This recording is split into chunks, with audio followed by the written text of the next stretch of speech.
கர்த்தரும் இரட்சகரும் ஆகிய இயேசு கிறிஸ்துவின் பரிசுத்தமுள்ள நாமத்தில் உங்கள் யாவருக்கும் பரிசுத்த ஓய்வு நாளின் வாழ்த்துக்களை தெரிவித்துக் கொள்ள விரும்புகிறேன். கர்த்தர் நல்லவராக இருக்கிறார். கர்த்தர் நன்மை செய்திருக்கிறார். இன்னொரு பரிசுத்த ஓய்வு நாளிலே இந்த ஆரம்ப வேளையில் கர்த்தருடைய மகத்துவமான சத்தியங்களை தியானிக்கும்படியான கிருபை கர்த்தர் நமக்கு தந்ததுக்காக நாம் தேவனுக்கு நன்றி செலுத்துவோமாக. இந்த நாளிலும் ஆண்டவருடைய மகத்துவம் உள்ள சத்தியத்தை கேட்கிற ஒவ்வொரு பிள்ளைகளையும் அபிர்வதமாக தேவன் தாமே ஆசீர்வதிப்பாராக. யூடியூப் மூலமாக இந்த சத்தியத்தை கேட்கிற பிள்ளைகளையும் கர்த்தர் அபிர்வதமாக ஆசீர்வதித்து வழிநடத்துவாராக. மிக பிரசித்தி பெற்ற ஒரு நடிகர், அவரை குறித்து விதமாக சொல்லப்பட்டது. அவருக்கு அந்த பிரசித்தமான நடிகருக்கு கதைகள் எழுதி கொடுக்கிற ஒரு கதை ஆசிரியர். அவர் மிக நல்ல கதை ஆசிரியர். அப்படிப்பட்ட அந்த நபருக்கு பயங்கரமான பண நெருக்கடி. அவருடைய வீட்டை ஜப்தி செய்து விட்டார்கள். மிக கடுமையான ஒரு சூழ்நிலை இருந்த போது அந்த பிரசித்தி பெற்ற நடிகர் இந்த எழுத்தாளருக்கு உதவி செய்ய வேண்டும் என்ற நல்ல எண்ணத்தோடு அவருக்கு நல்ல ஒரு தொகையை கொடுக்க வேண்டும், அவரை ஊக்கப்படுத்த வேண்டும், தைரியப்படுத்த வேண்டும், அவருக்கு அது ஆறுதலாக இருக்க வேண்டும் என்பதற்காக தன்னுடனே வேலை செய்கிற ஒருவரை அழைத்தார்.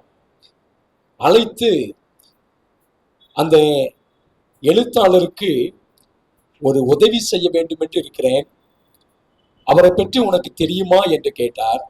அப்பொழுது அவர் சொன்னார், எனக்கு நன்றாக அவரை பற்றி தெரியும் என்று சொன்னபோது அந்த பிரசித்தி பெற்ற நடிகர் சொன்னார், அப்படியானால் நீ போக வேண்டாம், வேற யாரையாவது அனுப்பு என்று சொன்னார். இவருக்கு ரொம்ப மனசு கஷ்டமாகிவிட்டது. அப்படியானால் என் மேல உங்களுக்கு நம்பிக்கை இல்லையா என்று கேட்ட பொழுது, இல்லை, வேற யாராவது அனுப்பு என்று சொன்னபோது இன்னொருவர் வந்தார். அவரிடத்திலும் அதே கேள்வி கேட்டார். உன்னை இந்த எழுத்தாளருக்கு உன்னை தெரியுமா என்று கேட்டார். அப்பொழுது அவர் சொன்னார், எனக்கு அவரை தெரியவே தெரியாது என்று சொன்னபோது அவருக்கு கொடுக்க வேண்டிய அந்த தொகையை, உதவி பணத்தை அவரிடத்துல கொடுத்து அனுப்பினார். அப்பொழுது இந்த நபருக்கு ரொம்ப கஷ்டம். எனக்கு அவரை நன்றாக தெரியும் என்று சொல்லுகிறேன், என்னிடத்தில் கொடுக்காமல் தெரியாத ஒரு நபரிடத்துல கொடுத்து அனுப்புகிறீர்களே, என்னை ஏன் என்னை அழைத்தீர்கள், எதற்காக என்னை கொடுக்க வேண்டாம் என்று சொன்னீர்கள் என்று கேட்ட பொழுது அந்த பிரசித்தி பெற்ற நடிகர் சொன்னார், உனக்கு அவரை தெரியும் என்பதனாலே உன்னிடத்திலே அந்த பணத்தை நான் கொடுத்து அனுப்புவேன். ஆனால் ஒரு தெரிந்தவர் எனக்கு பணத்தை கொடுத்து உதவி செய்கிறாரே, என் கஷ்டத்திலே எனக்கு உதவி செய்கிறாரே என்று நினைப்பார். அந்த சங்கடம் அவருக்கு இருக்கக்கூடாது என்பதற்காக தான் அவர்களுக்கு தெரியாத ஒரு இடத்துல நான் பணத்தை கொடுத்து அனுப்புகிறேன். அவருக்கு எந்த சங்கடமும் மன வருத்தமும் வந்துவிடக்கூடாது என்பதற்காக நான் அப்படி செய்தேன் என்று அந்த பிரசித்தி பெற்ற நடிகர் சொன்னது ஆச்சரியத்திலும் ஆச்சரியமாக இருக்கிறது. எனக்கு அன்பான தேவனுடைய பிள்ளைகளே, இந்த உலகத்துல இருக்கிறவர்கள் எவ்வளவு ஆச்சரியமாக மற்றவர்கள் மனது புண்பட்டு விடக்கூடாது, மற்றவர்களுக்கு மன உளைச்சல் ஏற்பட்டு விடக்கூடாது. நாம் கொடுப்பது, நாம் செய்வது உதவியாக இருந்தாலும் அந்த உதவி எப்படி செய்யப்பட வேண்டும் என்பதை கவனமாக இருக்கிறார்கள். அவர்கள் உலகத்தாராக தான் இருக்கிறார்கள். ஆனால் உலகத்தில் இருக்கிறவர்கள் இவ்வளவு கவனமாக, இவ்வளவு ஞானமாக செயல்படும் போது நாம் தேவனுடைய பிள்ளைகள் நாம் எவ்வளவு ஞானம் உள்ளவர்களாக இருக்க வேண்டும் என்பதை சில நேரத்திலே இந்த உலகத்தார் நமக்கு அநேக பாடங்களை கற்றுக் கொடுக்கிறார்கள், அநேக நன்மைகளை நமக்கு கற்றுக் கொடுக்கிறார்கள். அன்பான தேவனுடைய பிள்ளைகளே, இந்த நாளிலும் மிக விசேஷமான ஒரு சத்தியத்தை நாம் தியானிக்கும்படியாக இருக்கிறோம். இந்த நாளில் நாம் தியானிக்க இருக்கிற கர்த்தருடைய வேத சத்தியத்தின் தலைப்பானது சபையாரும் சபை தலைவர்களும். மிக ஆச்சரியமாக சபை மக்களை நடத்தி கொண்டிருக்கிற சபையின் போதகர்கள் சபையின் தலைவர்கள், சபையின் முன்னோடிகள் எப்படி இருக்க வேண்டும், சபையார் எப்படி இருக்க வேண்டும் என்பதை நாம் இன்றைக்கு தெரிந்து கொள்ளும்படியாக, இன்றைக்கு ஆண்டவருடைய திருச்சமூகத்திலே நாம் கற்றுக்கொள்ளும்படியாக, திருச்சபையில் இருக்கக்கூடிய சபையார் எப்படி இருக்கிறார்கள், அந்த திருச்சபையில் இருக்கக்கூடிய சபை தலைவர்கள் எப்படி இருக்கிறார்கள். அன்பானவர்களே, நம்முடைய ஆண்டவர் சபை மக்களை தெரிந்து கொண்டிருக்கிறார். சபையை நடத்துவதற்கான சபை தலைவர்களையும் கர்த்தர் தான் தெரிந்து கொள்கிறார். எப்படி இஸ்ரவேல் ஜனங்களை அவர் தெரிந்து கொண்டாரோ, அது போல இஸ்ரவேல் ஜனங்களை வழிநடத்துவதற்காக நம்முடைய தேவன் மிக அற்புதமாக அவர்களை வழிநடத்தி செல்வதற்கு மோசே என்கிற ஒரு பிரபலமான தலைவரையும் கர்த்தர் தெரிந்து கொண்டார். அந்த இஸ்ரவேல் ஜனங்கள் என்கிற சபையார் எப்படி இருந்தார்கள், அவர்களை நடத்தி சென்ற மோசே எப்படி இருந்தார் என்பதை நாம் இந்த பரிசுத்த ஓய்வு நாள் ஆரம்ப வேளையிலே சற்று கவனமாக நாம் சிந்திக்கும்படியாக, தியானிக்கும்படியாக இருக்கிறோம். ஆகவே இந்த நாளிலே கர்த்தர் தாமே நமக்கு ஒரு நல்ல வெளிச்சத்தை கொடுத்து, இந்த கடைசி காலத்திலே ஆண்டவருடைய வருகைக்கு முன்பாக இருக்கிற தேவ பிள்ளைகள் சபையார் எப்படி இருக்க வேண்டும், சபையை நடத்துகிற தலைவர்கள், சபையை நடத்துகிற போதகர்கள் எப்படி இருக்க வேண்டும் என்பதை குறித்து நாம் இஸ்ரவேல் ஜனங்கள் மூலமாகவும், இஸ்ரவேல் ஜனங்களை வழிநடத்தின மோசே மூலமாகவும் நாம் கற்றுக்கொள்ளும்படியாக இருக்கிறோம். தயவு செய்து நாம் எனக்கு அன்பானவர்களே, கர்த்தருடைய வேதத்தை நாம் கவனிப்போம். முதலாவது, ஆண்டவர் தமக்கென்று ஒரு ஜனக்கூட்டத்தை தெரிந்து கொள்ளுகிறார். கர்த்தர் தெரிந்து கொள்ளுகிறார். எந்த நபரும் அல்ல, யாரும் நம்மை கர்த்தரே நம்மை தெரிந்து கொண்டிருக்கிறார். எப்படி இஸ்ரவேல் ஜனங்களை தமக்கென்று அவர் தெரிந்து கொண்டாரோ, அது போல ஒவ்வொரு சபையிலும் ஆண்டவர் தமக்கென்று ஒரு ஜனக்கூட்டத்தை தெரிந்து கொண்டிருக்கிறார். நாம் பரிசுத்த வேதத்திலே நாம் வாசிப்போம். உபாகமம் 7வது அதிகாரம் 6வது வசனத்தை வாசிப்போம்.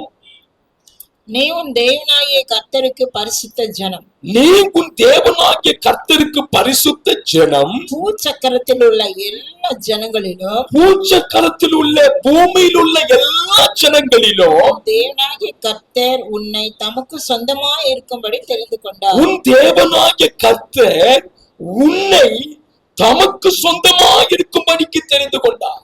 அவருக்கு சொந்தமாக இருக்கும்படியாக தேவன் அந்த பழைய ஏற்பாட்டு காலத்துல இஸ்ரவேல் ஜனங்களை தெரிந்து கொண்டார்.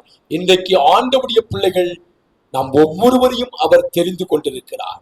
அவரால் தெரிந்து கொள்ளப்பட்ட தேவ ஜனமாக நாம் காணப்படுகிறோம். தமக்கு சொந்தமாய் இருக்கும்படிக்கு அவர் நம் ஒவ்வொருவரையும் தெரிந்து கொண்டிருக்கிறார் என்பதை நாம் இந்த வேத வசனத்தின் மூலமாக நாம் அறிகிறோம். உபாகமம் 7வது அதிகாரம் 7வது வசனத்தை நாம் வாசிப்போம். சகல ஜனங்களிலும் நீங்கள் திரட்சியான ஜனம் என்று கர்த்தர் உங்கள் பேரில் அன்பு வைத்து, சகல ஜனங்களிலும் நீங்கள் திரட்சியான ஜனம் என்று கர்த்தர் உங்கள் பேரில் அன்பு வைத்து உங்களை தெரிந்து கொள்ளவில்லை. சகல ஜனங்களிலும் கொஞ்சமாய், நீங்கள் சகல ஜனங்களிலும் கொஞ்சமாய் இருந்தீர்கள். இந்த உலகத்தில் இருந்து கர்த்தர் நம்மை வேறு பிரித்து நம்மை ஒரு பரிசுத்த ஜனமாக, தேவனுக்கு சொந்தமான ஜனமாக நம்மை தெரிந்தெடுத்திருக்கிறார். அப்படியானால் சபையில் இருக்கக்கூடிய விசுவாச பிள்ளைகள் எவ்வளவு விசேஷமானவர்கள் என்பதை நீங்கள் அறிந்திருக்க வேண்டும். இஸ்ரவேல் ஜனங்களை கர்த்தர் தமக்கு சொந்தமாக அவர்களை தெரிந்து கொண்டார். இந்த உலகத்திலிருந்து அவர்களை பிரித்து எடுத்திருக்கிறார். அவர்களுக்கு தனித்துவம் கொடுத்திருக்கிறார். அவர்கள் தனித்துவம் வாய்ந்தவர்களாக இருக்கிறார்கள். அவர்கள் விசேஷமானவர்களாக இருக்கிறார்கள். அவர்கள் தேவனுக்கு என்று சொந்த ஜனமாக இருக்கிறார்கள். எவ்வளவு பெரிய பாக்கியத்தை ஆண்டவர் சபையில் இருக்கக்கூடிய விசுவாச பிள்ளைகளுக்கு கொடுத்து என்பதை நாம் அறிந்திருக்க வேண்டும். அப்படியான கண்பானவர்களே, சபையில் இருக்கக்கூடிய விசுவாச பிள்ளை எவ்வளவு கனம் பெற்றவர்கள், எவ்வளவு விசேஷமானவர்கள் என்பதை பரிசுத்த வேதாகமம் நமக்கு சொல்லுகிறது. உபாகமம் 7வது அதிகாரம் 8வது வசனத்தை வாசிப்போம். கர்த்தர் உங்களை அன்பு கூர்ந்ததினாலோ, அவர் உங்களை இந்த உலகத்திலிருந்து தெரிந்து கொண்டு தமக்கு சொந்தமான ஜனமாக இருக்கும்படியாக உங்களை தெரிந்து கொண்டபடியினாலே அவர் உங்கள் மேல அளவற்ற அன்பு உள்ளவராக இருக்கிறார். அவர் உங்களில் அன்பாக இருக்கிறதினாலோ உங்கள் பிதாக்களுக்கு இட்ட ஆணையை காக்க வேண்டும் என்பதினாலும் உங்கள் பிதாக்களுக்கு இட்ட ஆணையை காக்க வேண்டும் என்பதினாலோ கர்த்தர் பலத்த கையினால் உங்களை புறப்பட பண்ணி அடிமைத்தன வீடாகிய எகிப்து நின்றும் அதன் ராஜாவான பார்வோனின் கையில் நின்றும் உங்களை மீட்டுக் கொண்டார். நாம் மீட்டுக் கொள்ளப்பட்டவர்கள். ஒரு சபை என்று சொன்னால் அந்த சபையில் இருக்கக்கூடிய ஒவ்வொரு விசுவாச பிள்ளைகளும் இந்த உலகத்தில் இருந்து அடிமைத்தனத்தில் இருந்து கர்த்தர் அவர்களை மீட்டு கொண்டு வந்து அவருக்கு சொந்தமான ஜனமாக இருக்கும்படியாக இந்த சபையில் இருக்கக்கூடிய வேற எந்த சபையில் இருக்கக்கூடிய தேவ பிள்ளைகளையும் ஆண்டவர் முன்குறித்து அழைத்து தெரிந்து கொண்டு பரிசுத்தப்படுத்தி சபையில வைத்திருக்கிறார். இந்த சபையில் இருக்கக்கூடிய ஆண்டவருடைய பிள்ளைகள் யாரா இருந்தாலும் சரி, அவர்கள் என்ன வேலை செய்து கொண்டாலும் சரி, அவர்கள் எப்படிப்பட்டவர்களாயிருந்தாலும் சரி, கர்த்தர் உங்களை அழைத்தபடியினாலே நாம் ஒவ்வொருவரும் அவருக்கு சொந்தமானவர்கள். நாம் ஒவ்வொருவரையும் ஆண்டவர் மீட்டு இந்த சபையிலே கொண்டு வந்து வைத்திருக்கிறார். அன்பான தேவனுடைய பிள்ளைகளே, இந்த சபையில் இருக்கக்கூடிய பிள்ளைகள் எவ்வளவு விசேஷமானது என்பதை நாம் அறிந்தோம். உபாகம் 14வது அதிகாரம் 2வது வசனத்தை நாம் வாசிப்போம். நீங்கள் உங்கள் தேவனாகிய கர்த்தருக்கு பரிசுத்தமான ஜனங்கள். நீங்கள் உங்கள் தேவனாகிய கர்த்தருக்கு பரிசுத்தமான ஜனங்கள். பூமியின் மீது எங்கும் உள்ள எல்லா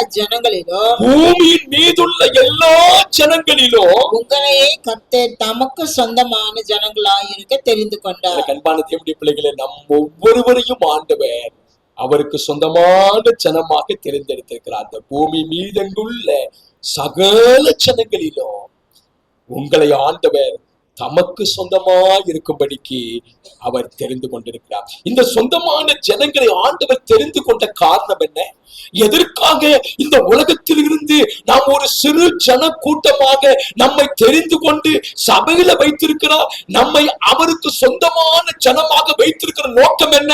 பரிசுத்த வேதத்துல வாசிப்போம். உபாகமம் 18வது அதிகாரம் 5வது வசனத்தை நாம் வாசிக்க வேண்டும். அவனும் அவன் குமாரரும் என்னாலும் கர்த்தரின் நாமத்தை முன்னிட்டு அவன் குமாரரும் என்னாலும் கர்த்தரின் நாமத்தை முன்னிட்டு ஆராதனை செய்யும்படி நிற்கும் பொருட்டு உன் தேவனாகிய கர்த்தர் உன் கோத்திரத்தார் எல்லாருக்குள்ளும் அவனையே தெரிந்து கொண்டார். நம்மை தெரிந்து கொண்ட நோக்கம், விசேஷமான நோக்கம், இந்த சபையிலே அவருக்கு சொந்தமான ஜனமாய் தெரிந்திருக்கிற நோக்கம் என்னவென்றால் அவருக்கு ஆராதனை செய்ய என்பதற்காக. எகிப்து தேசத்தில் இருந்து அடிமைத்தன வீடாக எகிப்திலிருந்து அவர்களை புறப்பணம் பண்ணும் போது மோசே அந்த பார்வோனிடத்தில் சொன்ன கோரிக்கை என்ன? நாங்கள் கர்த்தரை ஆராதிக்க வேண்டும், எங்கள் ஆண்டவருக்கு நாங்கள் ஆராதனை செய்யும்படியாக எங்களை நீங்க இந்த தேசத்தில் இருந்து அனுப்பிவிட வேண்டும். அப்படியானால் நம்மை ஒரு விசேஷமாக அவர் தெரிந்திருப்பதற்கு காரணம் என்னவென்றால் அவருக்கு நாம் ஆராதனை செய்ய வேண்டும். அவரை ஆராதிப்பதுதான் அவருடைய விசேஷமான நோக்கமாக இருக்கிறது. அப்படியானால் எனக்கு அன்பான தேவனுடைய பிள்ளைகளே, இந்த உலகத்தில் இருந்து நம்மை பிரத்யேகமாக பிரித்து எடுத்து ஒரு ஜன கூட்டமாக அவருக்கு சொந்தமான ஜனமாக வைத்திருப்பது காரணம் என்னவென்றால் அவர் ஒருவருக்கே ஆராதனை செய்யும்படியாக நம்மை தெரிந்தெடுத்திருக்கிறார். அப்படி எனக்கு அன்பான தேவனுடைய பிள்ளைகளே, இன்றைக்கு யோசித்து பாருங்கள்.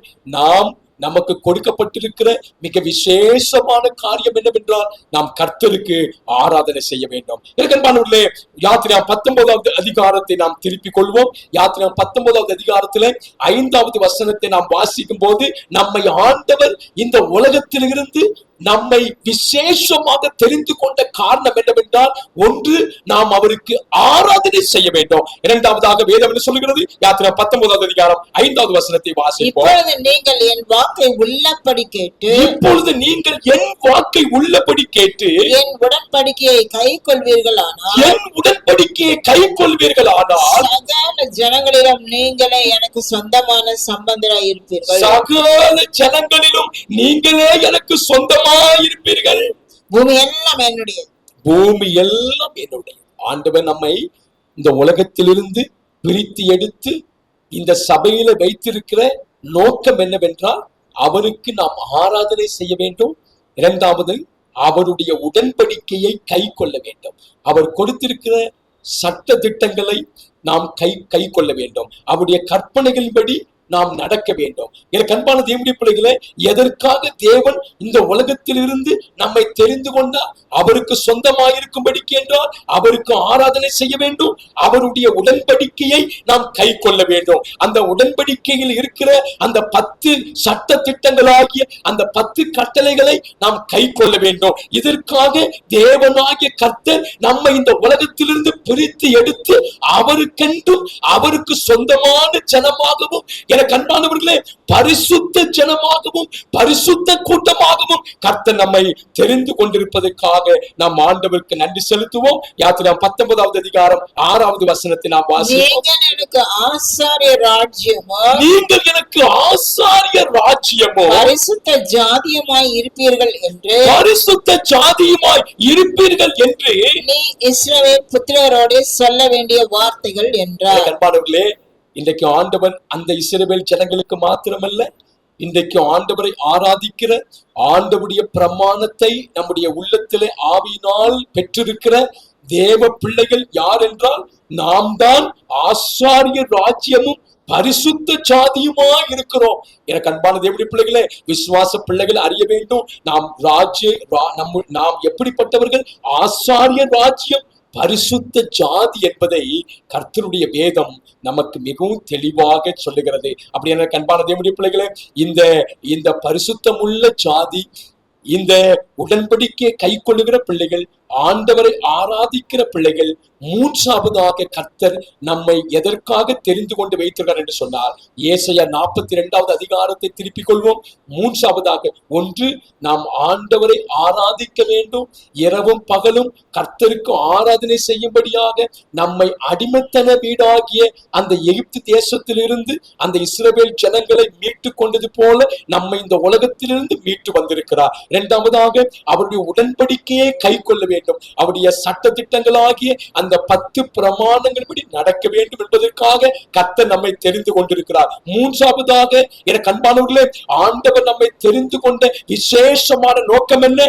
ஏசாயா 42வது அதிகாரம் 7வது வசனத்தை வாசிப்போம். கர்த்தராகிய நான் நீதியின்படி உம்மை அழைத்து, கர்த்தராகிய நான் நீதியின்படி உம்மை அழைத்து, உம்முடைய கையை பிடித்து, உம்முடைய கையை பிடித்து, உம்மை தற்காத்து, உம்மை தற்காத்து, உம்மை ஜனத்திற்கு உடன்படிக்கையாகவும், உம்மை ஜனத்திற்கு உடன்படிக்கையாகவும், ஜாதிகளுக்கு ஒளியாகவும் வைக்கிறேன். அன்பானவர்களே, மூன்றாவதாக, ஆண்டவர் நம்ம எதற்காக தெரிந்து கொண்டார் என்று சொன்னால், இந்த உலகத்தில் இருக்கக்கூடிய ஜனங்களுக்கு ஒளியாக இருக்க வேண்டும் என்பதற்காக இந்த சபையில விசுவாச பிள்ளைகளாகிய நம்மை இந்த உலகத்திலிருந்து தெரிந்து கொண்டு இந்த சபையில வைத்திருக்கிற மீதமான திருச்சபையில வைத்திருக்கிற நோக்கம் என்னவென்றால், நாம் ஜாதிகளுக்கு, இந்த உலகத்தின் ஜனங்களுக்கு நாம் ஒளியாக இருக்க வேண்டும் என்பதற்காக கர்த்தர் நம்மை தெரிந்தெடுத்து வைத்திருக்கிறார். ஒன்று, நாம் அவரை ஆராதிக்க வேண்டும். இரண்டாவது, நாம் அவருடைய கற்பனைகளை கை கொள்ள வேண்டும். மூன்றாவதாக, நாம் இந்த உலகத்திற்கு ஒளியாக இருக்க வேண்டும் என்பதற்காக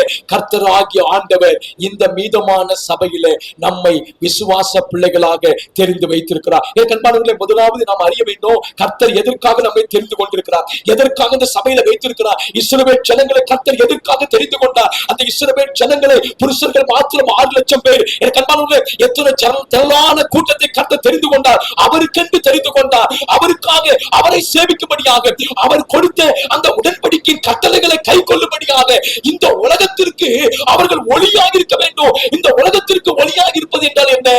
எனக்கு அன்பான தேவனுடைய பிள்ளைகளை, நாம் இன்னொரு வசனத்தை வாசிப்போம். எபேசியர் 5வது அதிகாரம் 8வது வசனத்தில், இந்த உலகத்திற்கு நாம் வெளிச்சமாக இருக்கிறோம், இந்த உலகத்திற்கு நாம் ஒளியாக இருக்கிறோம் என்றால் என்ன என்பதை குறித்து எபேசியர் 5வது அதிகாரம் 8வது வசனத்திலே நாம் வாசிக்கிறோம். முற்காலத்தில் நீங்கள் அந்தகாரமாக இருந்தீர்கள். முற்காலத்திலே ஆண்டவர் உங்களை தமக்கென்று சொந்தமாக தெரிந்து கொள்வதற்கு முன்பதாக இந்த உலகத்தில் இருக்கும் போது அந்தகாரத்தின் பிள்ளைகளாக இருந்தோம், பிசாசினுடைய பிள்ளைகளாக இருந்தோம், அடிமைத்தனத்தில் இருந்தோம். ஆனால் இப்பொழுது கர்த்தர் நம்மை தெரிந்து கொண்டிருக்கிறாரே, அவருக்கு சொந்தமாக இருக்கும்படியாக கர்த்தர் நம்மை தெரிந்து கொண்ட நோக்கம் என்னவென்றால், இப்பொழுதோ கர்த்தருக்குள் வெளிச்சமாய் இருக்கிறீர்கள். கர்த்தருக்குள் வெளிச்சமாக இருக்கிறீர்கள். வெளிச்சத்தின் பிள்ளைகளாய் நடந்து கொள்ளுங்கள்.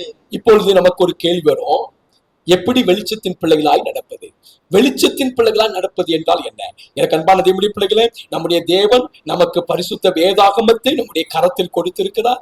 கர்த்தருடைய பிள்ளைகள் நாம் இரவும் பகலும் அவரை நோக்கி வேண்டுதல் பண்ணுகிறவர்களாக இருக்கிறோம். மூன்றாவதாக, இந்த உலகத்திற்கு நாம் வெளிச்சமாக இருக்க வேண்டும். இதுதான் பரிசுத்த கூடாரத்தில் இருக்கக்கூடிய மூன்று அற்புதமான காரியம். இதற்காக தான் கர்த்தர் நம்மை தெரிந்து கொண்டார். எனக்கு அன்பானவர்களே, நாம் இந்த உலகத்தில் பாவத்தில் இருந்தோம். நம்முடைய ஆண்டவராய் இயேசு கிறிஸ்து கல்வாரி சிலுவையில அடிக்கப்பட்டு அவர் நம்மை மீட்டு கொண்டு இப்பொழுது நாம் பரிசுத்த வாழ்க்கை வாழும்படியாக எனக்கு அன்பானவர்களே, கர்த்தர் நமக்கு கொடுத்திருக்கிற அந்த மேஜையின் மேல இருக்கிற 12 அப்பங்களாக இருக்கிற அவருடைய பரிசுத்தமான எழுத்துக்கள், அவருடைய பிரமாணத்தை கர்த்தர் நமக்கு கொடுத்திருக்கிறார். இரண்டாவது, நாம் அவரோடு கூட பேசும்படியாக நாம் ஜெபிக்கிறவர்களாக இருக்க வேண்டும். மூன்றாவது, இந்த உலகத்திற்கு வெளிச்சமாக இருக்க வேண்டும். அப்படி ஆண்டவர் நம்மை இந்த உலகத்திற்கு வெளிச்சமாக இருக்க வேண்டும் என்றால் என்ன என்பதை குறித்து எபேசியர் 5வது அதிகாரம் 11வது வசனத்தை நாம் வாசிப்போம். கனியற்ற அந்தகார கிரியைகளுக்கு உடன்படாமல். அன்பானவர்களே, நீங்கள் உலகத்திற்கு வெளிச்சமாக இருக்கிறீர்கள் என்று சொன்னால் கனி உள்ள ஒரு வாழ்க்கை இந்த உலகத்திற்கு நாம் வெளிச்சமாக இருப்பது. கனியற்றவர்களாய் நாம் இருப்போமையானால், நற்கனிகளை நாம் கொடுக்காதவர்களாக இருந்தால் இந்த உலகத்திற்கு நாம் ஒளியாக அல்ல. நாம் நல்ல கனிகளை கொடுக்கும் போது இந்த உலகத்திற்கு நாம் வெளிச்சமாக இருக்கிறோம். அப்படியானால் நற்கிரியைகள், நன்மை செய்வது, நல்ல கனிகளை இந்த உலகத்திற்கு நாம் கொடுப்பதுதான் நற்கனிகளாகிய ஆவியின் கனியாகிய அன்பு, சந்தோஷம், சமாதானம், நீடிய பொறுமை, தயவு, நற்குணம், விசுவாசம், இச்சை அடக்கம், இப்படிப்பட்ட நல்ல காரியங்களை இந்த உலகத்திற்கு நாம் காண்பிக்கிறதுனால நாம் என்ன செய்கிறோம் என்று சொன்னால் இந்த உலகத்திற்கு வெளிச்சமாக இருக்கிறோம். இப்பொழுது பரிசுத்த பவுலார் சொல்லுகிறார், கனியற்ற அந்தகார கிரியைகளுக்கு உடன்படாமல் அவைகளை கடிந்து கொள்ளுங்கள். அன்பான தேவனுடைய பிள்ளைகள், யார் அந்தகாரத்தில் இருக்கிறார்கள்? கனியற்றவர்கள் அந்தகாரத்தில் இருக்கிறார்கள். கனி உள்ளவர்கள் கிறிஸ்துவுக்குள்ளாக வெளிச்சமாக ஒளியாக இருக்கிறார்கள். எனக்கு அன்பான தேவனுடைய பிள்ளைகளே, கர்த்தர் ஒரு ஜன கூட்டத்தை அவருக்காகவும் அவருக்கு சொந்தமாக இருக்கும்படியாகவும் அவருக்கு ஆராதனை செய்யும்படியாகவும் அவருடைய உடன்படிக்கையை சுமக்கிற பிள்ளைகளாகவும் உடன்படிக்கையின்படி நடக்கிற பிள்ளைகளாகவும், மூன்றாவதாக இந்த உலகத்திற்கு கனி கொடுக்கிற பிள்ளைகளாக, இந்த உலகத்திற்கு சாட்சி உள்ள பிள்ளைகளாக நம்முடைய வாழ்க்கை, நம்முடைய ஜீவியம் மற்றவர்களுக்கு பிரயோஜனமாக இருக்கும்படியாக, மற்றவர்களை ஆதாயப்படுத்தும்படியாக இருக்கும்படியான ஒரு நல்ல வாழ்க்கை வாழ்வதற்காக, கனி உள்ள வாழ்க்கை வாழ்வதற்காக தேவன் நம்மை தெரிந்து கொண்டிருக்கிறார். இப்பொழுது எனக்கு அன்பான தேவனுடைய பிள்ளைகளே, ஆண்டவர் இஸ்ரவேல் ஜனங்களை தெரிந்து கொண்டது மாத்திரமல்ல, அந்த இஸ்ரவேல் ஜனங்களை நடத்துவதற்கு ஒரு நல்ல தலைவன் தேவை. எனக்கு அன்பானவர்களே, இன்றைக்கு சபையை நடத்துவதற்கு தலைவர்கள் அவசியம். ஒரு சபையை நடத்துவதற்கு நல்ல ஒரு போதகர் அவசியம், நல்ல ஒரு ஊழியக்காரன் அவசியம். உலகளாவிய திருச்சபை நடத்தி செல்வதற்கு தலைவர்கள் அவசியம். இப்பொழுது ஆண்டவர் தமக்கென்றும் தம்முடைய பிள்ளைகளை வழிநடத்துவதற்காக அவர் எப்படிப்பட்ட தலைவரை தெரிந்து கொள்கிறார்? மிக அற்புதமாக இருக்கிறது பிரியமானவர்களே. கர்த்தருடைய வேதத்தை வாசிப்போம். ஆண்டவர் இஸ்ரவேல் ஜனங்களை வழிநடத்தி செல்வதற்காக பிரத்யேகமாக மோசேயை அவர் தெரிந்து கொண்டார். அவர் தெரிந்து கொண்ட மோசே எப்படி இருக்க வேண்டும் என்று கர்த்தர் விரும்புகிறார். ஒரு ஊழியக்காரன், ஒரு சபை தலைவன், ஒரு திரள் கூட்டத்தை நடத்தக்கூடிய எனக்கு அன்பானவர்களே, அந்த சபையை நடத்துகிற தலைவர் எப்படி இருக்க வேண்டும் என்று கர்த்தர் சொல்லுகிறார். விசுவாச பிள்ளைகளை எதற்காக கர்த்தர் தெரிந்து கொண்டிருக்கிறார்? இப்பொழுது ஆண்டவர் மோசேயை தமக்காக தெரிந்து கொண்டார், தம்முடைய ஊழியத்தை செய்வதற்காக தெரிந்து கொண்டார், தம்முடைய ஜனத்தை வழிநடத்துவதற்காக ஒரு நல்ல தலைவராக இருக்க வேண்டும் என்று தெரிந்து கொண்டார். இப்பொழுது எனக்கு அன்பான தேவனுடைய பிள்ளைகளே, ஒரு நல்ல தலைவன் எப்படி இருக்க வேண்டும்? ஒரு இஸ்ரவேல் ஜனத்தை நடத்தக்கூடிய ஒரு தலைவன் மோசே, அவன் எப்படி இருக்க வேண்டும்? என்னாகும் 12வது அதிகாரம் 3வது வசனத்தை வாசிப்போம். மோசேயானவன் பூமியில் உள்ள சகல மனிதர்களிலும் மிகுந்த சாந்த குணமுள்ளவனாய் இருந்தான். நன்றாக அறிந்து கொள்ள வேண்டும். ஆண்டவருடைய ஊழியத்தை செய்கிற ஊழியக்காரர்கள் அல்லது தலைவர்கள் எனக்கு அன்பானவர்களே எப்படி இருக்க வேண்டும் என்றால், இந்த பூமியில் உள்ள சகல ஜனங்களிலும் என்ன கர்த்தர் நம்மை ஊழியக்காரர்களை, தலைவர்களை ஒரு ஜனக்கூட்டத்தை நடத்துவதற்காக தெரிந்து கொண்டிருக்கிறார். அப்படியானால் அவர்களுக்கு இருக்க வேண்டிய மிக அற்புதமான ஒரு குணம் என்னவென்றால், அன்றைக்கு மோசேக்கு இருந்த குணத்தை கர்த்தர் நமக்கு சொல்லுகிறார். அவர்கள் சாந்த குணம் உள்ளவர்களாக, அது எப்படி? மிகுந்த சாந்த குணம் உள்ளவர்களாக அவர்கள் இருக்க வேண்டும். எனக்கு அன்பான தேவனுடைய பிள்ளைகளே, இன்றைக்கு நம்மை நாமே நாம் சீர்தூக்கி பார்க்க வேண்டும். விசுவாச பிள்ளைகள் எப்படி இருக்க வேண்டும்? எதற்காக தெரிந்து கொண்டார்? ஒரு ஊழியக்காரன் அல்லது ஒரு தலைவன், ஒரு ஜன கூட்டத்தை நடத்தக்கூடிய தலைவன், முதலாவதாக அவன் எப்படி இருக்க வேண்டும் என்று பரிசுத்த வேதம் சொல்கிறது. பூமியில் உள்ள எல்லா ஜனங்களிலும் அவன் மிகுந்த சாந்த குணமுள்ளவனாக இருக்க வேண்டும் என்று நாம் வாசிக்கிறோம். என்னாகும் 12வது அதிகாரம் 3வது வசனத்தை வாசிப்போம். மோசையானவன் பூமியில் உள்ள சகல மனிதரிலும் மிகுந்த சாந்த குணம் உள்ளவனாய் இருந்தான். சாந்த குணமுள்ளவன் இருந்தான். அப்பொழுது அவர் என் வார்த்தைகளை கேளுங்கள், என் வார்த்தைகளை கேளுங்கள். உங்களுக்குள்ளே ஒருவன் தீர்க்கதரிசியாய் இருந்தால், உங்களுக்குள்ளே ஒருவன் தீர்க்கதரிசியாக இருந்தால், கர்த்தராகிய நான் தரிசனத்தில், எனக்கு அன்பானது எப்படி பிடிக்கல, ஒரு தலைவன் தரிசனம் உடைய ஒரு தலைவனாக இருக்க வேண்டும். ஒரு சபையை நடத்துகிற அல்லது ஒரு ஸ்தாபனத்தை நடத்தக்கூடிய ஒரு தலைவர் எப்படி இருக்க வேண்டும்? விசுவாச பிள்ளைகளை ஆண்டவர் எதற்காக தெரிந்து கொண்டிருக்கிறார்? இப்பொழுது சபையை நடத்தக்கூடிய தலைவர்கள் எப்படி இருக்க வேண்டும் என்று சொன்னால், அவர்கள் தீர்க்க தரிசனம் உள்ளவர்களாக இருக்க வேண்டும். அவர்களுக்கு தரிசனம் இருக்க வேண்டும். அவர்களுக்கு தூர பார்வை இருக்க வேண்டும். இந்த ஜனத்தை நடத்துவதற்கு ஒரு தரிசனம் உள்ள மனிதன் தேவை. அதற்காக கர்த்தர் மோசேயை தெரிந்து கொண்டிருக்கிறார்.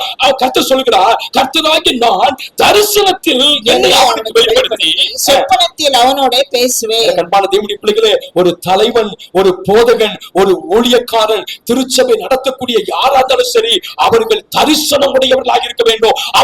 அவர்களை கர்த்தர் சொப்பனத்திலே அவர்களோடு பேசுவார். எனக்கு அன்பான தேவனுடைய பிள்ளைகளே, இன்றைக்கு ஆண்டவருடைய ஊழியக்காரர்கள் அல்லது சபையை நடத்தக்கூடிய தலைவர்கள் தரிசனமும், சபையை குறித்து சொப்பனமும், விசுவாச பிள்ளைகளை குறித்து தரிசனமும், விசுவாச பிள்ளைகளுக்கான நல்ல காரியங்களை செய்வதற்கு அவர்களுக்கு ஆண்டவர் இரவிலே சொப்பனத்தினாலும் பகலிலே தரிசனத்தினாலும் அவர்களோடு கூட இடைப்படுவார்.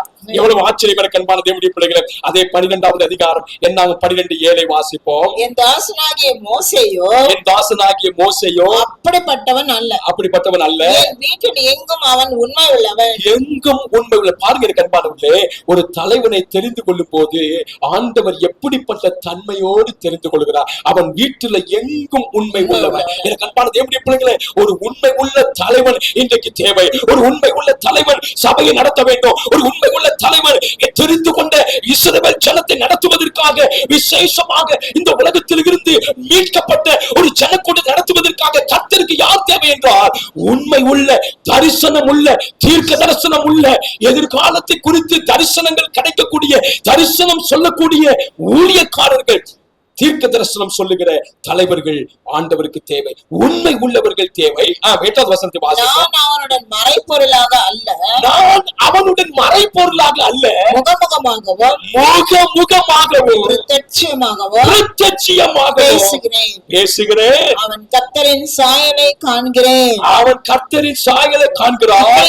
நீங்கள் என் தாசனாகிய மோசேக்கு, இப்படி இருக்க நீங்கள் என் தாசனாகிய மோசேக்கு விரோதமாய் பேச உங்களுக்கு பயம் இல்லாமல் போனதுன்னா என்ன? மோசேக்கு விரோதமாக பேசுவதற்கு இஸ்ரவேல் ஜனங்களுக்கு பயம் இருக்கணும். ஏன்னா மோசே எப்படிப்பட்டவன்?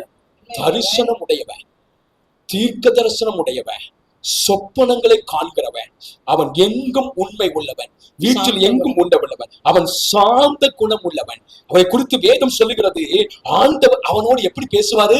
முகமுகமாய் பேசுவார். என்ன பெரிய பாக்கியம் பிரியமானவர்கள்! என்ன ஆச்சரியமான பாக்கியம்! கர்த்தர் மோசேயை தெரிந்து கொண்டு மோசேயோடு முகமுகமாக பிரசன்னத்திலே, மோசே தேவனுடைய பிரசன்னத்திலே இருந்து அவர் பேசுவதை கேட்கிறார். எனக்கு அன்பானவர்களே, இந்த மோசேக்கு ஆண்டவர் அவருடைய சட்ட திட்டங்களாகிய அந்த 10 கட்டளைகளை எழுதி கொடுத்தார். எனக்கு அன்பான அப்படிப்பட்ட ஒரு சபை தலைவருக்கு விரோதமாக பேசுவதற்கு உங்களுக்கு பயமில்லாமல் போனது என்ன? அப்படின்னா அன்பானவர்களே, ஒரு ஊழியக்காரன், ஒரு சபை தலைவன், தெரிந்து கொள்ளப்பட்ட சபை தலைவர்கள் எப்படி இருக்க வேண்டும்? இப்பொழுது எனக்கு அன்பானது எப்படி பிள்ளைகளே, இப்போ மிக ஆச்சரியமாக அந்த இஸ்ரவேல் ஜனங்கள் எப்படி இருந்தார்கள், மோசே எப்படி இருந்தார்? ரொம்ப ஆச்சரியமான காரியங்களை நாம் சிந்திக்கும்படியாக இருக்கிறோம். எனக்கு அன்பானவர்களே, பரிசுத்த வேதாகமத்திலே இஸ்ரவேலர்கள் அல்லது சபையார் எத்தனை முறை முறுமுறுத்தார்கள் என்றால், வேதத்திலே 15 முறை அவர்கள் முறுமுறுத்திருக்கிறார்கள். இப்பொழுது நான் வேகமாக அவர்கள் எதற்கெல்லாம் முறுமுறுத்தார்கள் என்பதை குறித்து சொல்ல போகிறேன்.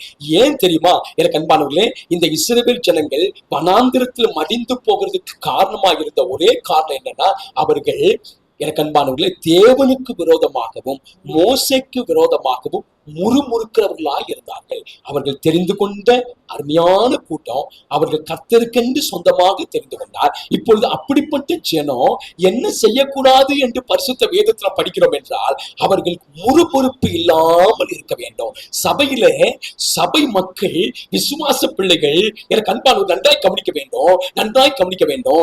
ஆண்டவருடைய பிள்ளைகள் முறுமுறுப்பு இல்லாமல் இருக்க வேண்டும். இஸ்ரவேல் ஜனங்கள் 15 முறை மோசேக்கு விரோதமாகவும் கர்த்தராகிய ஆண்டவருக்கு எதிராகவும் முறுமுறுத்தார்கள் என்று நாம் வேதத்தில் வாசிக்கிறோம். முதலாவதாக யாத்திராகமம் 5வது அதிகாரத்திலே 21, 22 வசனங்களை நாம் வாசிக்கும் பொழுது, இஸ்ரவேல் ஜனங்கள் எகிப்து தேசத்தில் அடிமையாக இருக்கும் போது இந்த மோசே அவர்களை எகிப்து தேசத்திலிருந்து விடுதலையாக்கி பாலும் தேனும் ஓடுகிற கானான் தேசத்துக்கு கொண்டு போக வேண்டும் என்பதற்காக ஆண்டவரால் அனுப்பப்பட்டு இந்த மோசே ஒவ்வொரு நாளும் பார்வோனுக்கு முன்பாக வந்து நின்று என் ஜனத்தை ஆண்டவருக்கு ஆராதனை செய்யும்படியாக அனுப்பிவிட வேண்டும் என்று கேட்கும் போதெல்லாம் இந்த பார்வோன் என்ன செய்தான் என்றால், இஸ்ரவேல் ஜனங்களுக்கு அதிக பாரமான காரியங்களை கொடுத்தார், வேலை அதிகமாக வாங்கினார், உபத்திரம் அதிகமாக இருந்தது. அதனால இஸ்ரவேல் ஜனங்கள் எகிப்து தேசத்திலே மோசேக்கு விரோதமாக முறுமுறுத்தார்கள். இந்த மனுஷன் வந்ததுனால, இந்த மனுஷன் வந்து எங்களை விடுதலையாக்கணும்னு சொல்லி பேசுகிறதுனால இந்த பார்வோன் அதிக பாரமான காரியங்களில் மேல் வைக்கிறான், எங்களை உபத்திரப்படுத்துறான், எங்களை வேதனைப்படுத்துறான், நாங்க மிகவும் இக்கட்டில் இருக்கிறோம் என்று அவர்கள் மோசேக்கு விரோதமாக முறுமுறுத்தார்கள். அப்பொழுது மோசே ஆண்டவரை நோக்கி ஜெபம் பண்ணினார், கர்த்தரை நோக்கி விண்ணப்பம் பண்ணினார். எனக்கு அன்பான தேவனுடைய பிள்ளைகளே, எப்போதெல்லாம் இஸ்ரவேல் ஜனங்கள் மோசேக்கும் ஆண்டவருக்கு விரோதமாக முறுமுறுத்த போதெல்லாம் மோசே ஆண்டவருடைய சமூகத்துல ஆண்டவரிடத்துலதான் முறையிடுவான், ஆண்டவரிடத்துலதான் முறையிடுவான், வேற எங்கேயும் சொல்ல மாட்டான். எனக்கு அன்பான தேவனுடைய பிள்ளைகளே, இந்த மோசனுடைய வாழ்க்கையில நாம் கற்றுக்கொள்ள வேண்டும். இஸ்ரவேல் ஜனங்கள் எப்படி இருந்தார்கள், மோசே எப்படி இருந்தான், ஆண்டவரிடத்திலே அவன் முறையிடுகிறவனாய் இருந்தான். எனக்கு அன்பானவர்களே, கர்த்தரை நோக்கி அவன் முறையிடுகிறவனாய் காணப்பட்டான். இரண்டாவதாக அவர்கள் எல்லாரும் மோசேனுடைய முறையீடு, மோசேனுடைய ஜெபத்தை ஆண்டவர் கேட்டு அந்த இஸ்ரவேல் ஜனங்களை 10 வாதையினால அவர்களை விடுதலையாக்கி அந்த பாலும் தேனும் ஓடுகிற கானான் தேசம் கொண்டு போகும்போது அவர்களுக்கு முன்பாக சிவந்த சமுத்திரம் இருக்கிறது. சிவந்த சமுத்திரம் வந்த உடனே, ஒரு தடை வந்த உடனே, அவர்கள் அதை மீறி போக முடியாத ஒரு சூழ்நிலை வந்த போது பின்னால் பார்வோனுடைய சேனை அவர்களை எனக்கு அன்பான மேற்கொள்ளும்படியாய் வருகிறது. முன்னால் அவர்களுக்கு தடையாக சிவந்த சமுத்திரம் இருக்கிறது, 2 பக்கமும் பிரம்மாண்டமான மலைகள் இருக்கிறது. என்ன செய்வது என்று அவர்கள் நினைத்த போது மோசேயை நோக்கி சொன்னார்கள், எங்களை சாவதற்காய் எங்கே அழைத்து வந்தீர். எனக்கு அன்பானவர்களே, உலகத்திலிருந்து மீட்டு ஆண்டவருடைய சமூகத்தில் கொண்டு வந்த பிள்ளைகள் எதற்காக? சாவதற்காக கொண்டு வருவார். அவர்களை மீட்டு கொண்டு வந்து அவர்களை அந்த தேவ ராஜ்யத்திற்கு கொண்டு போக வேண்டும் என்று கொண்டு வந்திருக்கிறார். ஆனால் அந்த இஸ்ரவேல் ஜனங்கள் சொன்னார்கள், தடையை பார்த்தவுடனே, அவர்களுக்கு முன்பாக இருந்த அந்த சமுத்திரத்தை பார்த்தவுடனே சொன்னார்கள், நாங்கள் சாவதற்காக இங்க வந்திருக்கிறோம் என்று சொன்னார்கள். அப்பொழுதும் மோசே அந்த இஸ்ரவேல் ஜனங்கள் மேல் கோபப்படவே இல்லை, ஆண்டவரை நோக்கி முறையிட்டார், ஆண்டவரை நோக்கி கூப்பிட்டார். எனக்கு அன்பான தேவனுடைய பிள்ளைகளே, யாத்திராகமம் 14வது அதிகாரம் 9வது வசனத்தில் இருந்து நாம் அந்த சம்பவத்தை வாசிக்கிறோம். அவர்களுக்கு முன்பாக தடை இருந்த போது மோசே கர்த்தரை நோக்கி கூப்பிட்டார். கர்த்தர் அந்த மோசேனுடைய கையில் இருக்கிற கோலினாலே அந்த சிவந்த சமுத்திரத்தை 2ஆக பிளந்து இஸ்ரவேல் ஜனங்கள் வெட்டாந்தரையில் நடந்து போகிறது போல அவர்கள் நடந்து போனார்கள். அதற்கு காரணம் என்னவென்றால், மோசே அந்த இஸ்ரவேல் ஜனங்களுக்காக தேவனிடத்தில் முறையிட்ட போது, தேவனை நோக்கி கூப்பிட்ட போது இஸ்ரவேல் ஜனங்கள் முறுமுறுத்தார்கள், மோசே தேவனை நோக்கி கூப்பிட்டான். எனக்கு அன்பான தேவனுடைய பிள்ளைகளே, மூன்றாவதாக அவர்கள் ஒரு கசப்பான தண்ணீர் உள்ள இடத்திற்கு, மாராவின் இடத்திற்கு அவர்கள் வந்த போது, எனக்கு அன்பானவர்களே, தண்ணீர் கசப்பா இருக்கிறதை பார்த்தவுடனே அவர்கள் மோசேயை நோக்கி முறையிட்டார்கள், மோசேயை நோக்கி முறுமுறுக்கிறவர்களாய் காணப்பட்டார்கள். எனக்கு அன்பானவர்களே, யாத்திராகமம் 15வது அதிகாரம் 22வது வசனத்தில் இருந்து நாம் அந்த சம்பவத்தை வாசிக்கிறோம். அப்பொழுது மோசே மறுபடியுமாக அவர் எவ்வளவு சாந்த குணம் உள்ளவன் என்பதை கவனித்து பாருங்க. நிச்சயமாக இஸ்ரவேல் ஜனங்களுக்கு மட்டுமல்ல, மோசேக்கும் அந்த மாறாவின் தண்ணீர், அந்த கசப்பான தண்ணீர் குடிக்க முடியாது. ஆகினாலே மோசே கர்த்தரை நோக்கி விண்ணப்பம் பண்ணினார், கர்த்தரை நோக்கி முறையிட்டார். ஆண்டவர் எனக்கு அன்பானவர்களே அந்த தண்ணீரை, அந்த கசப்பான தண்ணீரை மதுரமான தண்ணீராக மாற்றினார். எனக்கு அன்பானவர்களே, இன்றைக்கு ஆண்டவருடைய பிள்ளைகள் எப்படி இருக்கிறார்கள்? கர்த்தருடைய தாசன் மோசே அவ்வளவு பிரமாண்டமான இஸ்ரவேல் ஜனங்களை வழிநடத்தி கொண்டு போன மோசே, அவனுக்கு தெரிந்ததெல்லாம் ஆண்டவர் தான். பிரியமான தேவனுடைய பிள்ளைகளை, இந்த உலகத்துல வேற யாரையும் அவன் அண்டவில்லை. எங்கேயாவது ஆலோசனை கிடைக்குமா என்று போகவில்லை. கர்த்தரே மோசையை தெரிந்து கொண்டார், கர்த்தரே இஸ்ரவேல் ஜனங்களையும் தெரிந்து கொண்டார். இந்த மோசைக்கு தெரிந்ததெல்லாம் ஆண்டவர் தான். ஆண்டவரே என்று முறையிடும் போது கர்த்தர் வழியை வாய்க்க பண்ணுகிறார். அவர்களுக்கு முன்பாக இருக்கிற தடைகள், அவர்களுக்கு முன்பாக இருக்கிற தேவைகளை கர்த்தர் சந்திக்கிறார். அதுக்கு காரணம் என்ன? மோசே ஆண்டவருக்கு முன்பாக நிற்பது.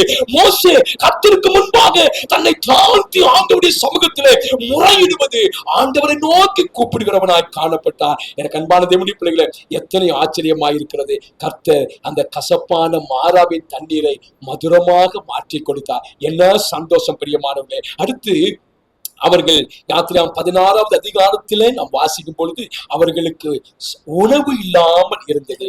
அவர்கள் அபயமிட்டார்கள். அவர்கள் மோசையை நோக்கி முறுமுறுத்தார்கள், எங்களுக்கு உணவு இல்லை என்று சொன்னார்கள். அப்பொழுது ஆண்டவர் வானத்தில் இருந்து அவர்களுக்கு மன்னாவை தரிசிக்க பண்ணினார். எனக்கு அன்பான தேவனுடைய பிள்ளைகளே, மோசே மறுபடியுமாக கர்த்தரை நோக்கி கூப்பிட்டார். அவர்கள் கொண்டு வந்த ஆகாரம் எல்லாம் செலவழிந்து போன போது, அவர்கள் எகிப்து தேசத்திலிருந்து கொண்டு வந்த எல்லாம் காலியான போது, அவர்களுக்கு பரலோகத்தில் இருந்து ஆண்டவர் தூதர்கள் உண்ணும் உணவாகிய மன்னாவை எனக்கு அன்பானவர்களே இஸ்ரவேல் ஜனங்களுக்கு கொடுத்து அவர்களை ஆதரித்தார். எனக்கு அன்பானவர்களே, எப்பொழுதெல்லாம் இஸ்ரவேல் ஜனங்கள் முறையிடுவார்களோ, எப்பொழுதெல்லாம் இஸ்ரவேல் ஜனங்கள் முறுமுறுப்பார்களோ, அப்பொழுதெல்லாம் மோசே ஆண்டவரை நோக்கி கூப்பிடுவார், ஆண்டவரை நோக்கி முறையிடுவார். ஆண்டவர் அவருடைய தேவையெல்லாம் சந்திக்கிறவராக அவர் காணப்படுகிறார். தேவனுடைய பிள்ளைகளே, நாம் மிகவும் அற்புதமான காரியங்களை இன்றைக்கு நாம் கற்றுக்கொண்டே இருக்கிறோம். இப்பொழுது இன்னொரு அடுத்த சம்பவத்திற்கு வரும்போது மோசே இன்னொரு யுக்தியை செய்கிறதை பார்க்கிறோம். எப்பொழுதெல்லாம் இஸ்ரவேல் ஜனங்கள் முறுமுறுக்கிறார்களோ, மோசே கர்த்தரை நோக்கி கூப்பிடுகிறார். எனக்கு அன்பானவர்களே, அடுத்து இந்த இஸ்ரவேல் ஜனங்கள் என்ன செய்தார்கள் என்று சொன்னால், யாத்திராகமம் 17வது அதிகாரம் 1வது வசனத்திலே வாசிக்கும் பொழுது 3 நாள் தண்ணீர் இல்லாமல் இஸ்ரவேல் ஜனங்கள் இருந்தார்கள். எத்தனை நாள்? 3 நாட்கள். எப்படி தண்ணீர் இல்லாமல் 3 நாள் இருக்க முடியும்? மோசே ஆண்டவரை நோக்கி கூப்பிட்டார். இஸ்ரவேல் ஜனங்கள் முறுமுறுக்கிறார்கள், மோசே ஆண்டவரை நோக்கி கூப்பிட்டார். எனக்கு அன்பான தேவனுடைய பிள்ளைகளே, ஆண்டவர் அவர்களுக்கு கண்மலையில் இருந்து தண்ணீரை புறப்பட பண்ணினார். இப்பொழுது மோசே என்ன செய்கிறார் என்றால், ஆண்டவரை நோக்கி கூப்பிடுவது மாத்திரமல்லாமல் மோசே தன் கையில் இருக்கிற கோலை எடுத்து கண்மலையை அடிக்கும்படியாய் சொன்னார். கண்மலையை அடித்த பொழுது தண்ணீர் புறப்பட்டு வந்தது. எனக்கு அன்பான தேவனுடைய பிள்ளைகளே, ஒரு ஊழியக்காரன், ஒரு தலைவன், ஒரு பிரமாண்டமான ஜனத்தை நடத்தக்கூடியவன் என்னெல்லாம் செய்ய வேண்டும் என்பதை பாருங்கள். எனக்கு அன்பான தேவனுடைய பிள்ளைகளே, விசுவாசத்தோடு இந்த மோசே ஒரு பெரிய திரளான ஜனக்கூட்டத்தை அந்த வனாந்திரத்தில் நடத்தி கொண்டிருந்தார். ஆம், எனக்கு அன்பான தேவனுடைய பிள்ளைகளே, இப்பொழுது யாத்திரா 32வது அதிகாரத்துக்கு வரும்பொழுது மோசே 40 நாள் மோசையை காணவில்லை. மோசே சீனாய் மலைக்கு மேல ஆண்டவர் அழைத்தபடினால் போய்விட்டார். இப்பொழுது இஸ்ரவேல் ஜனங்கள் முறுமுறுக்கிறார்கள். எதற்காக என்று சொன்னால், மோசையை காணவில்லை, ஊழியக்காரனை காணல.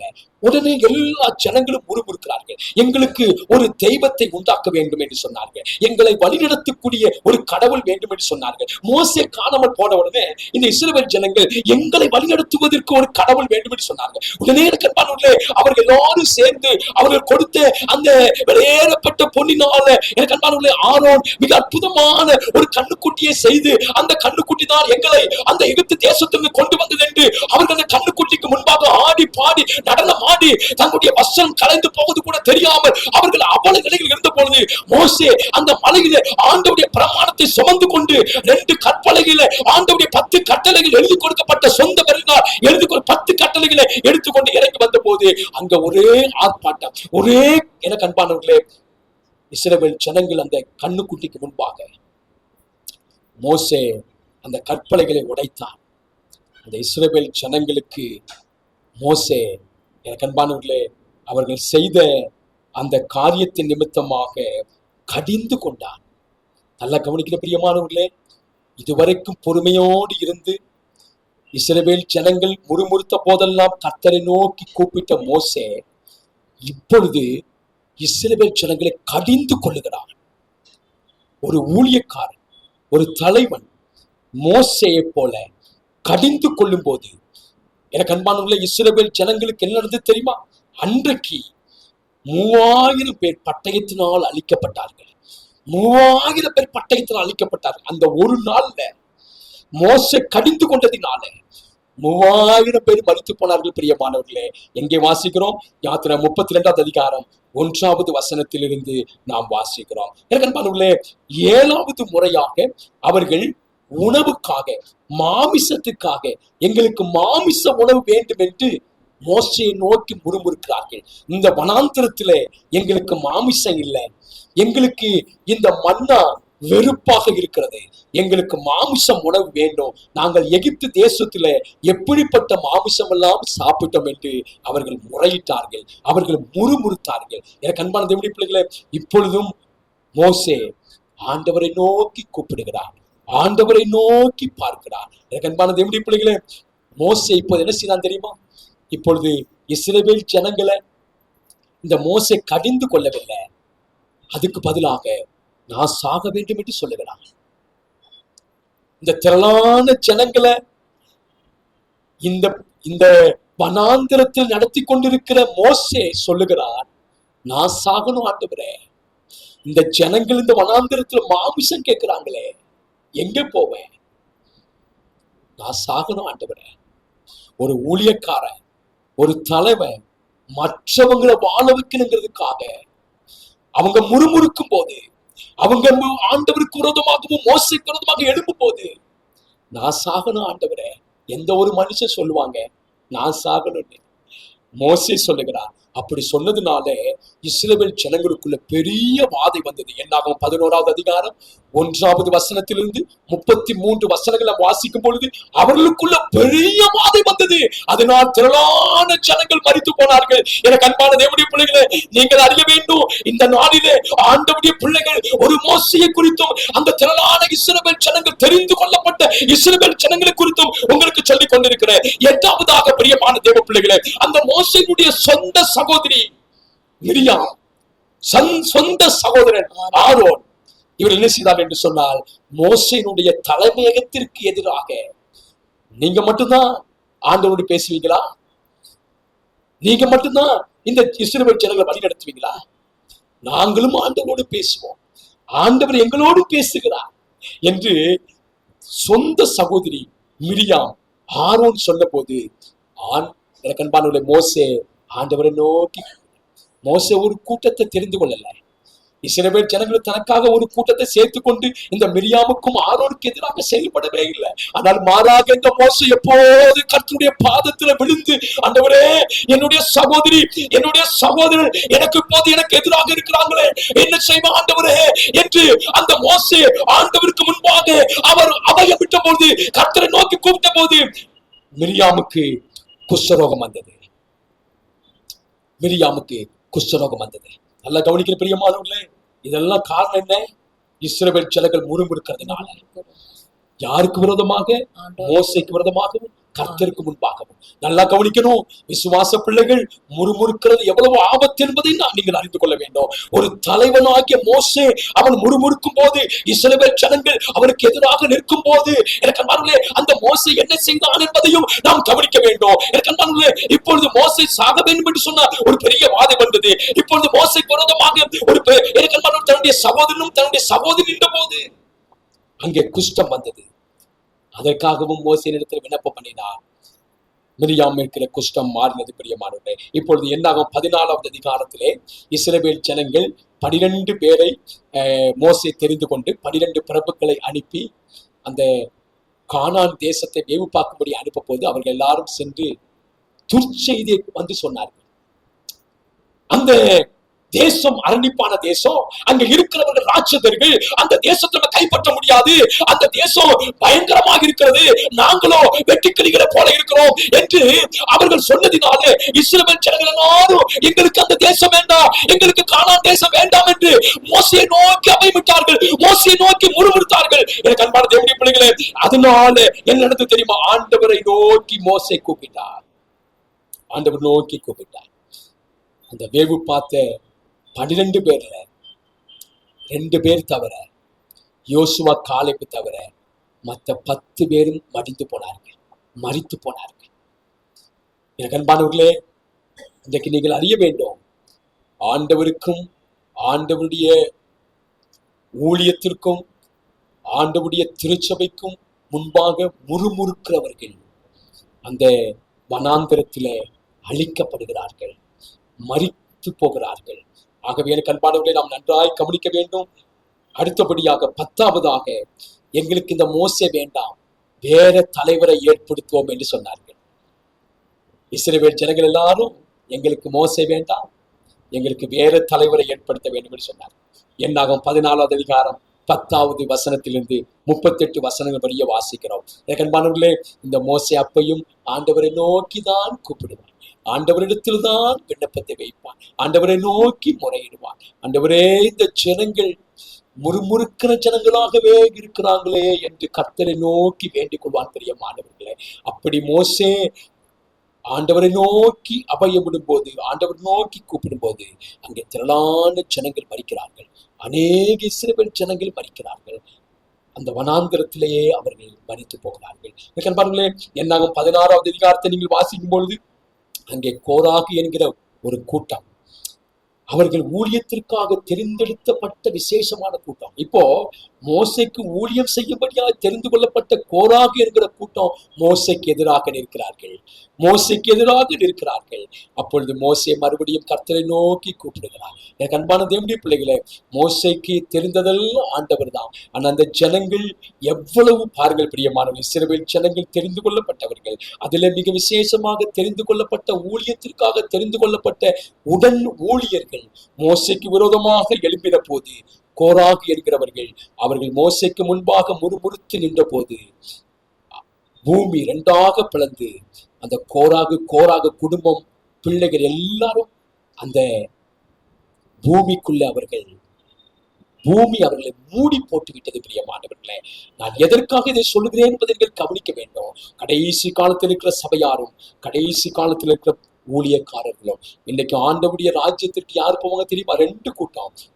ஒரு சேனை யார் என்றால் விசுவாச பிள்ளைகள், இன்னொரு சேனை ஊழியக்காரர்கள். இந்த ஊழியக்காரர்களும் இந்த விசுவாச பிள்ளைகளும் எப்படிப்பட்டவர்களா இருந்தால் அந்த பாலும் தேனும் ஓடுகிற கானான் தேசத்துக்குள் பிரவேசித்தார்கள், அதே போல நாமும் நமக்காக ஆயத்தப்படுத்தி அந்த ராஜ்யத்தில் பிரவேசிக்க முடியும். எனக்கு அன்பான தேவனுடைய பிள்ளைகளே, இப்பொழுது ஆண்டவர் அந்த வனாந்திரத்திலே அந்த 14,700 பேரை ஆண்டவர் அளித்த போது, இந்த இஸ்ரவேல் ஜனங்கள் மோசேக்கு விரோதமாக கேட்கிறார்கள், இந்த வனாந்திரத்துல கர்த்தர் எங்களை அழித்து கொண்டே இருக்கிறார். அவர்கள் செய்த தவறு அவருக்கு தெரியல.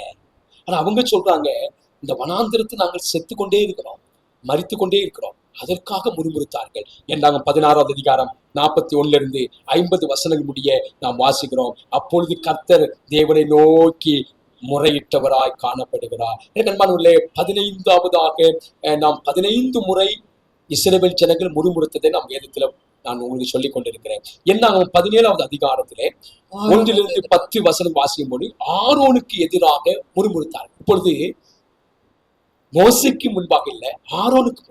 ஆரோன் எப்படி பிரதான ஆசாரியனாக இருக்க முடியும்? ஆரோனுக்கு முன்பாக முறுமுறுக்கிறார்கள். யாரையும் விட்டு வைக்கல பிரியமானவர்களே இஸ்ரவேல் ஜனங்கள்.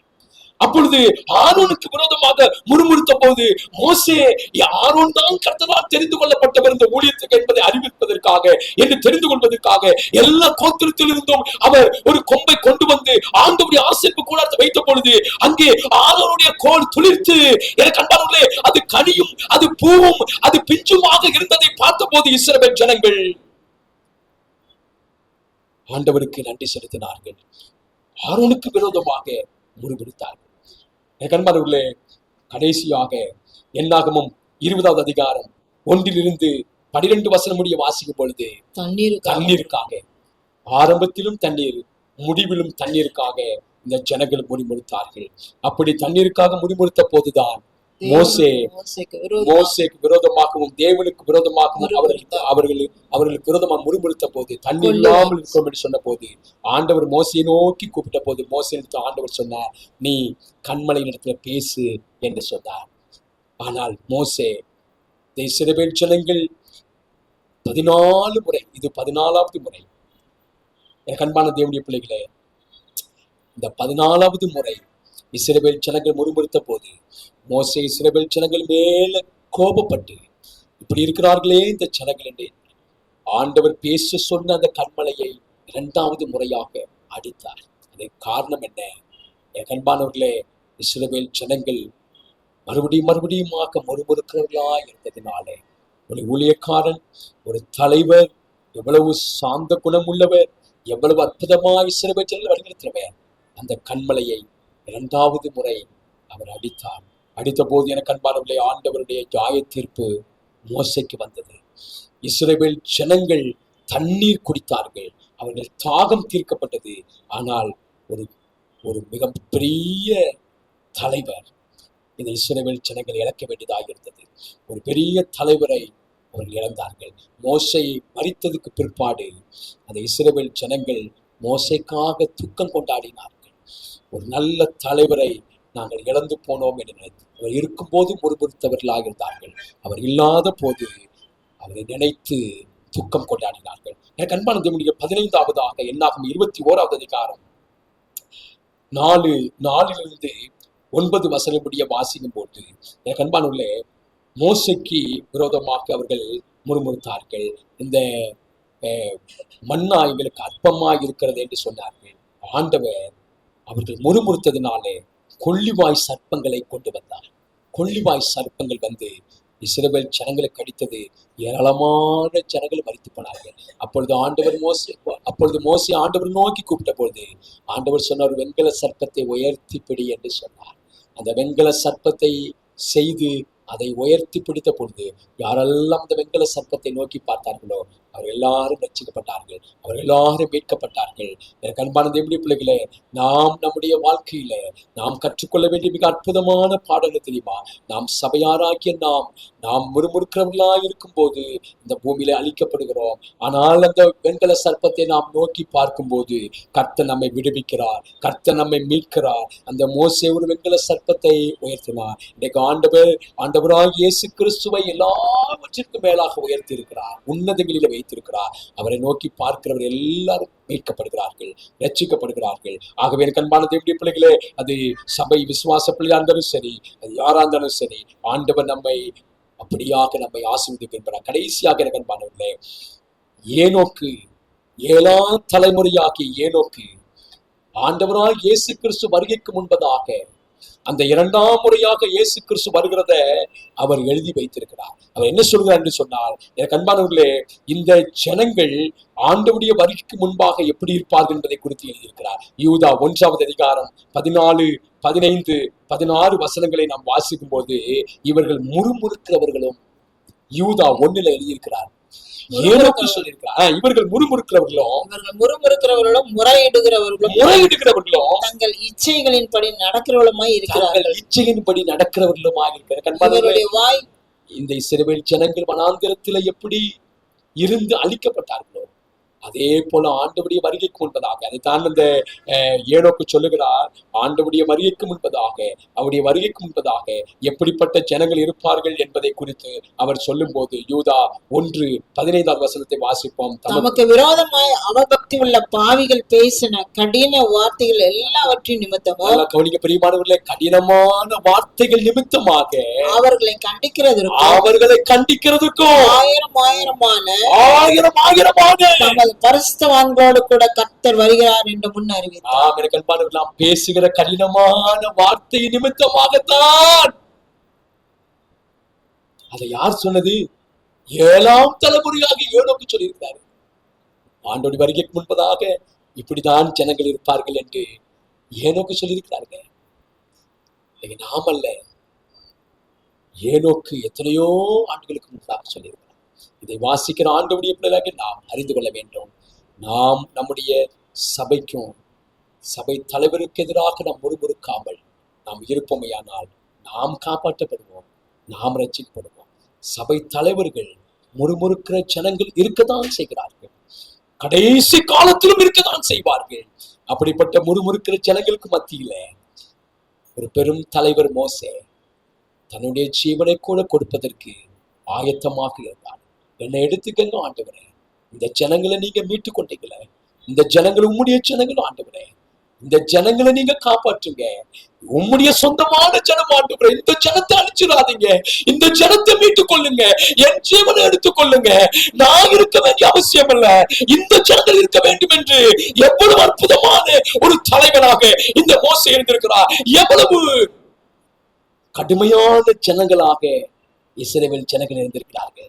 எனக்கு அன்பான தேவனுடைய பிள்ளைகளே, இதை குறித்து நாம் சிந்திப்பதற்கும் இதை குறித்து தியானிப்பதற்கும் இந்த அற்புதமான பரிசுத்த ஓய்வு நாள் ஆரம்பமில்லை. கர்த்தர் நமக்கு கிருபை செய்ததற்காக ஸ்தோத்திரம். நாம் எப்படிப்பட்ட ஜனங்களாக இருக்க வேண்டும், நாம் எப்படிப்பட்ட சபை தலைவர்களாக இருக்க வேண்டும். ஆச்சரியமாக இந்த நாளில் கர்த்தர் நம்மோடு பேச என்பதில் எந்த விதமான சந்தேகம். கர்த்தர் தாமே நம்மை ஆசீர்வதிப்பாராக. கர்த்தருடைய நாமம் மகிமைப்படுவதாக. கர்த்தருடைய ராஜ்யத்திற்கு நாம் பங்குள்ளவர்களாகுவோம். கர்த்தர் நம்மை ஆசீர்வதிப்பாராக.